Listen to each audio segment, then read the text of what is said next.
1 test session at Estoril. The Portuguese weather somewhat wetter than we normally expect. Nelson Piquet, the man heading out into the puddles.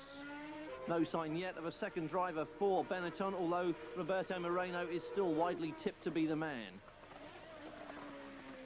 But as you can see, the test session very much hampered by rain. Ivan Capelli, in fact, went off on the Monday and damaged the rear end of the car. And Leighton House were testing 2 engines, one the Judd V8, and they also had one of the Ilmor V8s as well.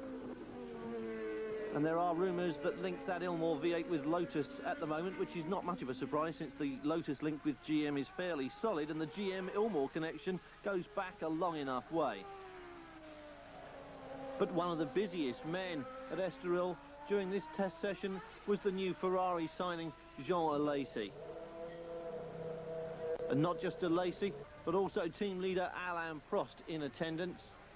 And of course, just a short walk away, arch rivals Marlboro McLaren, Gerhard Berger, the man in frame there.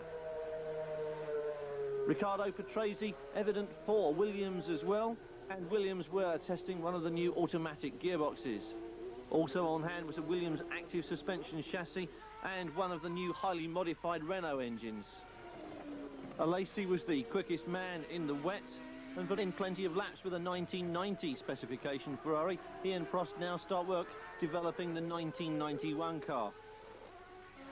All the promise for an exciting 1991 Formula One season was encapsulated here at Estoril as Ferrari and McLaren circulated the racetrack.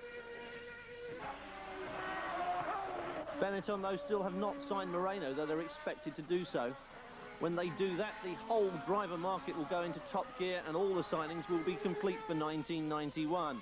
Mika Hakkinen has signed for Lotus. Martin Donnelly still has a Lotus contract, and we'll have an interview with Martin Donnelly on Motorsport News next week.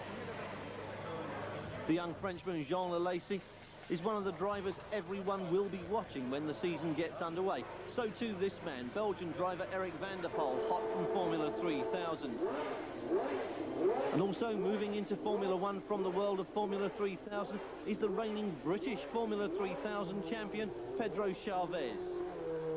So plenty of new names and new faces to look out for when the season gets underway at Phoenix. And still plenty more testing and development for the new drivers and for the new teams coming into the sport. Chavez here, Alesi and Van der Poel have come up through the normal route of Formula 3000. Mika Hakkinen skipped that, going from the championship of Vauxhall Lotus to the championship of Formula 3 and now straight into Formula 1 as a Keke Rosberg protege. His future will be interesting to watch. And finally from us, a reminder that Christmas is a time for peace on earth and goodwill.